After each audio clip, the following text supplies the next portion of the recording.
The Second World War left scars that went far beyond the battlefield. Hidden beneath frozen convoys, buried beneath mountain ranges, and concealed in secret laboratories, there exist operations so classified that even decades later, the full truth remains obscured. From vanished supply ships in the Arctic to covert escape networks spanning continents, the echoes of lost missions and experimental technologies still whisper through declassified cables, shattered intelligence reports, and the testimonies of those who were sworn to silence. This is a journey through the shadows of history, where every document hints at a story too dangerous to tell, and every photograph conceals more than it reveals. Chapter 1: The Vanishing Convoy of Operation Winterlight.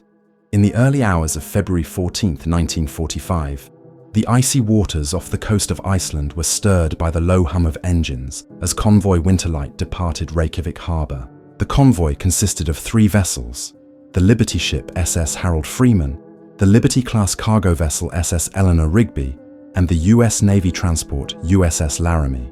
Their orders were clear, yet highly classified: deliver munitions and sensitive equipment to Murmansk under tight operational security, bypassing known Kriegsmarine patrol zones. Codenamed Operation Winterlight, the mission's top-secret annex described the inclusion of Project Mercury modules, a reference that would later confound historians and intelligence analysts alike.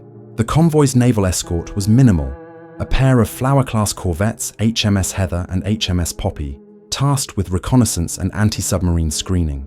The logbooks of these vessels, later partially declassified in 1978, reference unusually high radio silence protocols, with explicit orders from combined chiefs of staff to avoid all non-essential transmissions. According to survivor interviews from other wartime convoys, such strict silence protocols were rarely enforced so rigorously, hinting at the extreme sensitivity of the cargo. On the second night of the journey, February 15th, intermittent sonar contacts recorded faint underwater anomalies, possibly indicating submarine activity. Crew reports from HMS Heather mentioned percussive sounds, initially dismissed as icebergs scraping the hull, yet the acoustic patterns did not match standard glacial interference. Subsequent signal interception logs captured a brief burst of code from the convoy, later decrypted partially as a sequence of 6-digit identifiers that could correspond to container designations. By February 16th, all radio contact ceased,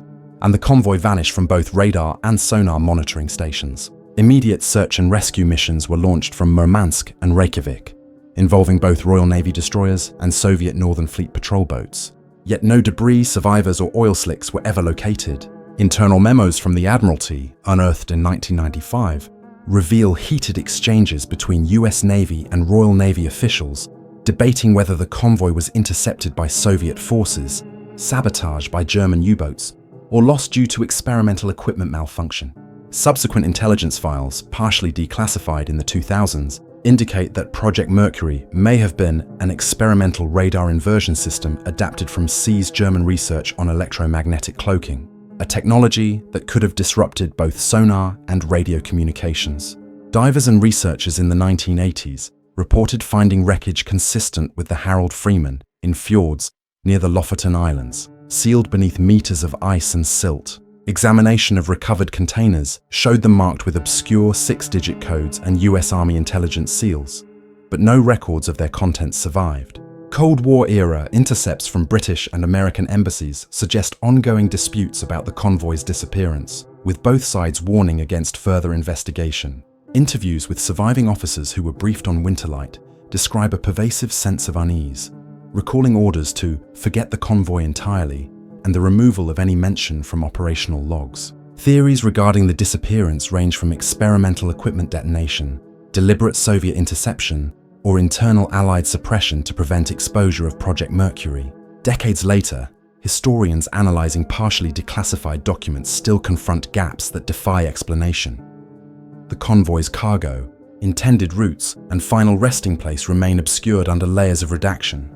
The disappearance of Operation Winterlight illustrates the intersection of high-stakes military technology, wartime secrecy, and the murky post-war tensions that would evolve into the Cold War. Every fragment of recovered material, every witness account, and every smuggled memo suggests that the truth may lie beneath decades of ice and silence.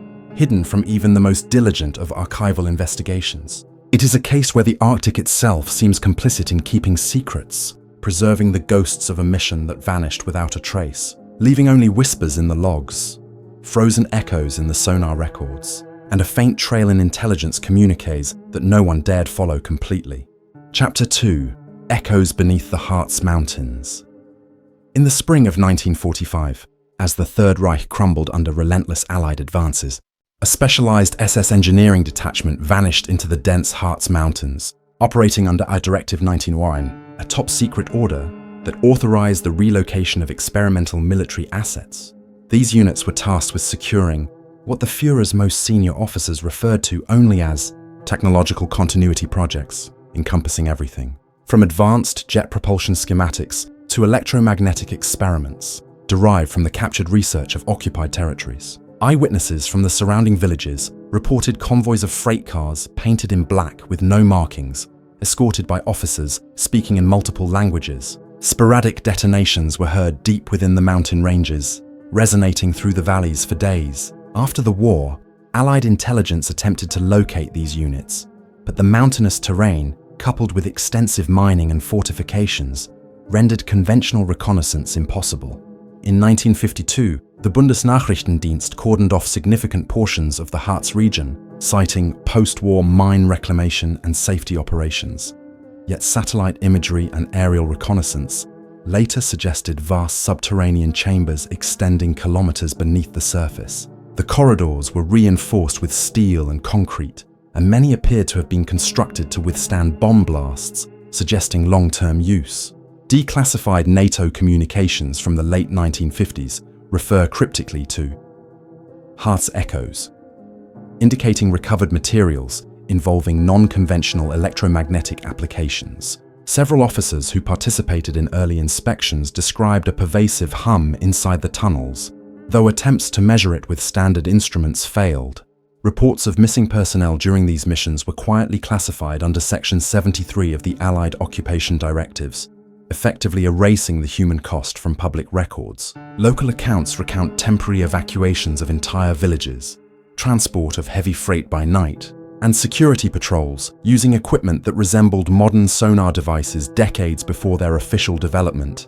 Documents unearthed in the 1980s within declassified BND archives suggest that recovered materials included advanced schematics for jet-assisted bombs and early electromagnetic field generators, items that would have had profound implications for Cold War intelligence if fully realized. Former GRU sources, speaking under anonymity, later confirmed that the Soviets were also aware of the Harz sites, monitoring them with unmanned reconnaissance planes during the late 1940s. Though no direct intervention occurred, the combination of Allied, German, and Soviet interest implies that the installations housed technologies considered critical for post-war dominance, though their precise contents remain unknown. Even decades later, locals speak of strange electromagnetic phenomena, unexplained fogs, and the occasional distant rumble from deep within the mountains. Researchers who attempted access in the 1970s and 1980s reported encounters with booby-trapped corridors, reinforced blast doors, and hidden stairways descending into the earth, indicating that the complex was not merely a storage facility, but a functional laboratory of considerable sophistication.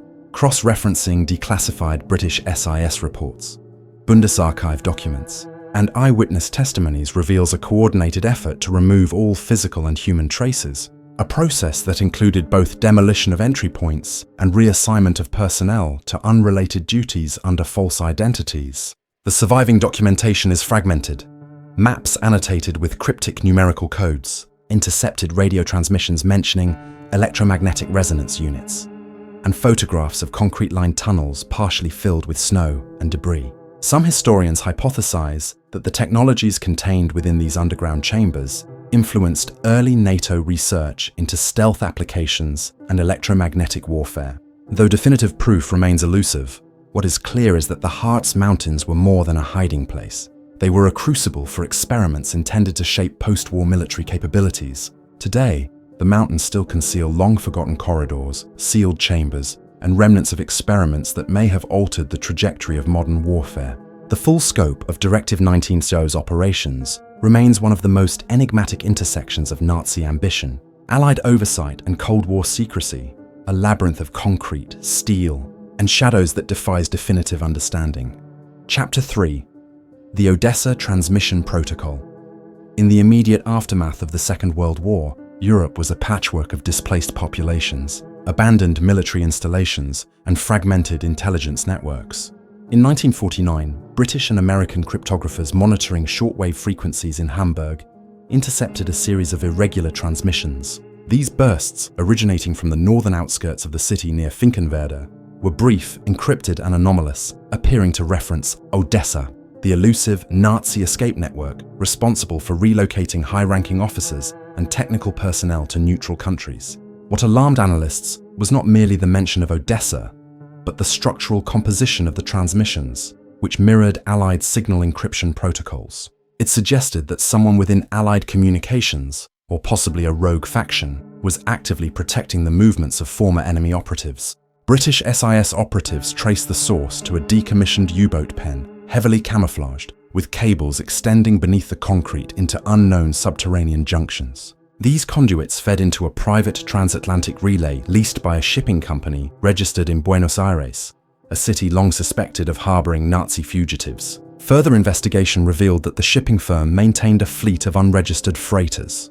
some of which disappeared from port manifests only to reappear months later in South American harbors. In Washington, internal memos from the CIA's European desk, declassified partially in 2003, reveal intense debate over whether to shut down the operation or exploit it for intelligence purposes. The project was formally designated the Odessa Transmission Protocol, though its operational details were never fully recorded in official archives. A lone surviving memo, fragmented and partially burned, mentions a South Atlantic node critical to maintaining contact with operatives who had fled Europe, suggesting an ongoing chain of communication designed to preserve key Nazi scientific and military personnel. Interviews with former intelligence officers indicate that the transmissions continued sporadically until the mid-1950s, at which point they abruptly ceased without explanation. Attempts to trace them in the decades following led to dead ends. Equipment had been dismantled, documents shredded, and participants dispersed under new identities. Some researchers propose that high-ranking Allied intelligence officials may have tacitly allowed the continuation of Odessa networks in exchange for access to former German scientists skilled in rocketry, jet propulsion, and electronic warfare. Supporting this theory are internal notes referencing intercepted schematics for the V-2 rocket and Horten 9 jet, which appear to have been funneled through the same channels. Analysis of partially declassified communications reveals a meticulous schedule of encrypted broadcasts, including a pattern of numeric and alphanumeric sequences that likely corresponded to safe drop points or operational instructions. Although the official position at the time remained that Odessa was disbanded, the existence of these transmissions indicates otherwise, revealing a shadow network that bridged post-war Europe and South America, shielded by a combination of rogue encryption and tacit Allied complicity. Former German operatives interviewed in the 1970s described a system where encrypted messages were broadcast, then acknowledged by prearranged signal protocols involving shortwave receivers concealed in civilian residences. No public records exist of the ultimate fate of these operatives, though anecdotal evidence from port authorities and shipping registries suggests that several were integrated into emerging aerospace programs in Argentina and Chile. The Odessa Transmission Protocol exemplifies the murky overlap of post-war geopolitics, where former enemies became clandestine assets. Intelligence directives were rewritten in real time, and the boundaries between lawful oversight and covert collaboration blurred. Even 70 years later, the precise contents, locations, and participants in the network remain shrouded in secrecy, leaving researchers to piece together fragments from fragmented communications, burned files, and eyewitness testimony scattered across continents. It stands as a stark reminder of the shadow operations that shaped the early Cold War, where the war did not end with surrender, but merely changed frequency. Chapter 4. Project Archangel, the missing Soviet biolab. In the winter of 1953, the forests north of Novgorod bore witness to a facility that would vanish from all official Soviet records. Object 17AA, later designated Project Archangel. Ostensibly a virology laboratory under the Ministry of Defense, it was established on the remnants of abandoned Wehrmacht depots, reportedly to recover and reverse engineer pathogens captured from Nazi research during the war. Satellite imagery obtained by Western reconnaissance in 1961 revealed the skeletal remains of the complex, including reinforced bunkers, cryogenic storage units, and rail spurs used for discreet transport of hazardous materials. Surviving GRU files, released partially in 1992, describe Archangel's primary mission as the development of experimental containment procedures and analysis of pathogen stability under extreme conditions, though explicit details of its outputs remain heavily redacted. Former operatives interviewed under anonymity confirmed that the laboratory operated under continuous armed guard, with convoys transporting sealed cryogenic containers under full hazmat protocols. Access was strictly limited, and personnel were subjected to compartmentalization measures that prevented cross-department knowledge. Local accounts indicate that entire villages were evacuated overnight, residents moved under duress, and buildings repurposed or demolished to maintain operational secrecy. When US intelligence first learned of Archangel's existence through intercepts and post-war reconnaissance, a high-level joint CIA and MI6 operation was initiated to document the facility's capabilities. Declassified documents describe photographic evidence of specialized containment chambers, including reinforced cryogenic vaults capable of withstanding explosive decompression, as well as redundant filtration systems designed to neutralize airborne pathogens. Correspondence between CIA officers and embassy personnel in Moscow refers to Object 17A removal and includes annotations about Soviet attempts to disguise the facility as a lumber processing site. Radiation and chemical hazard readings taken decades later during reconnaissance missions suggest the lab's containment measures failed to fully neutralize residual agents, rendering the surrounding forest highly toxic. The GRU files further detail daily testing procedures involving rodents and primates, along with an unconfirmed mention of human subjects classified as volunteer participants, whose identities were erased from records. Intelligence analysts speculate that these experiments were an extension of German biological research captured at locations including the Kaiser Wilhelm Institute and occupied Poland. Western researchers attempting to correlate satellite images with historical archives found that rail spurs and storage bunkers were meticulously aligned with natural topography, indicating expert engineering aimed at maximum concealment and security. Documentation of convoys moving heavy, temperature-controlled containers through the site exists in the CIA National Archives, though subsequent investigations were abruptly halted, citing diplomatic sensitivity and Cold War containment priorities. Post-Soviet testimonies describe the facility's interior as labyrinthine, with corridors leading to sealed vaults, reinforced stairways descending into subterranean containment chambers, and extensive ventilation designed to prevent cross-contamination. Environmental studies conducted in the 1990s confirmed the presence of long-lived biological traces in the surrounding soil, suggesting that Archangel's activities left a lingering biological footprint, a silent testament to the facility's original purpose. Some historians argue that technologies and procedures developed at Archangel influenced subsequent Soviet and Eastern Bloc biowarfare programs, though precise lines of influence are impossible to document conclusively. The lab's sudden disappearance from maps and ministry records remains unexplained, yet corroborated evidence, testimonies, satellite imagery, declassified CIA and GRU files attest to its former existence. The story of Project Archangel is not only one of secret research, but also of the human and environmental cost of wartime and post-war biological experimentation, illustrating how classified operations can leave invisible legacies long after the public has moved on.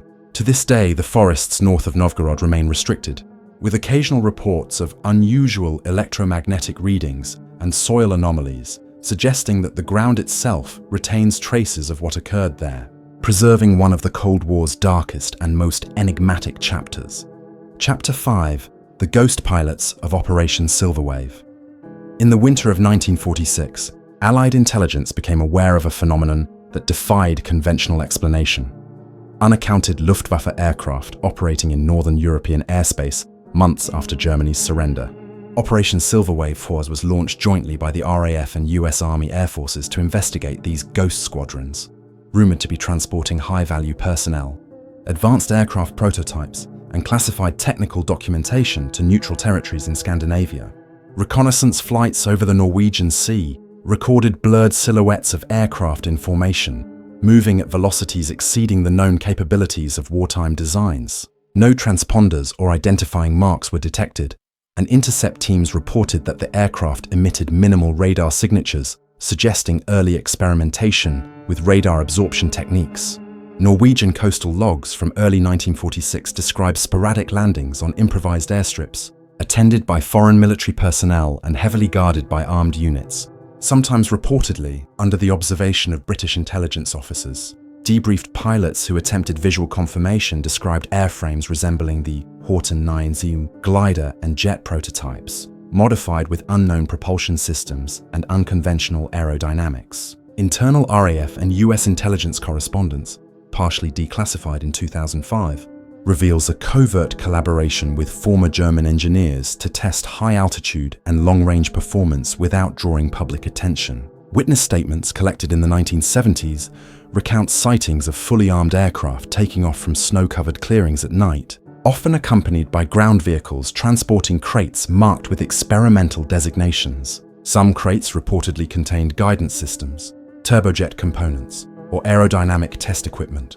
Intelligence assessments concluded that these operations were likely aimed at evaluating captured German technologies under controlled Allied oversight, with the dual goal of preventing their acquisition by the Soviet Union while preserving operational secrecy. Flight logs, where available, show erratic patterns and deviations from standard air routes, supporting theories of clandestine experimentation in navigation and performance metrics. Attempts to reconcile aircraft sightings with known Luftwaffe rosters yielded discrepancies.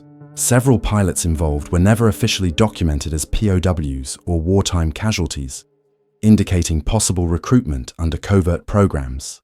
Reports from reconnaissance aircraft include unusual electromagnetic readings, sporadic communications blackouts, and anomalous engine sounds that defied contemporary understanding, suggesting experimental propulsion modifications. Debriefed Allied intelligence officers emphasized the extreme sensitivity of the operation, noting that even minimal leaks could compromise emerging jet research programs and expose high-ranking German scientists working under Allied supervision. Although official inquiries concluded in mid-1947, anecdotal evidence and fragmentary reports indicate that Operation Silverwave continued in diminished form, testing airframes in remote areas of Scandinavia, occasionally involving captured prototype equipment from Messerschmitt and Heinkel facilities. Declassified documents hint at the presence of strategic personnel transported for consultation on flight dynamics, propulsion, and aeronautical engineering, yet identities remain classified. Historians examining these files suggest that Silverwave may have contributed directly to early post-war jet and guided missile research in both the US and UK, though clear documentation is absent due to the clandestine nature of the project. The mystery persists. Pilots, engineers, and aircraft seem to vanish from all records once the mission concluded, leaving only indirect evidence, sporadic photographs, and partial flight logs. Operation Silverwave represents a shadowed intersection of post-war reconstruction, intelligence competition, and technological exploitation, where former enemies and allies operated in secret, testing boundaries of both human skill and machine capability in a world still reeling from global conflict. Even today, the northern Norwegian airstrips and fjords retain traces of the operations, including leftover concrete pads and scattered remnants of early jet engines, silent witnesses to flights that occurred in darkness and secrecy, leaving behind only whispers of the pilots who never officially existed. The shadows of these operations stretch across decades, leaving questions that may never be fully answered. What exactly sank the Winterlight convoy, and why was the cargo so zealously concealed? What technologies and secrets still lie buried beneath the Harz Mountains, and how much did Allied and Soviet intelligence truly know? Did the Odessa transmission protocol enable the survival of a clandestine network of former Nazis? And to what extent did Cold War powers exploit it? Project Archangel raises chilling questions about the scale and ethics of post-war biological experimentation. And the ghost pilots of Operation Silverwave hint at covert aerospace programs that may have shaped the early jet age in ways still hidden from public scrutiny. These files, testimonies, and images leave only fragments, clues scattered across time, compelling historians, researchers, and curious minds to continue peeling back layers of secrecy in search of truths long buried beneath ice, soil, and classified archives.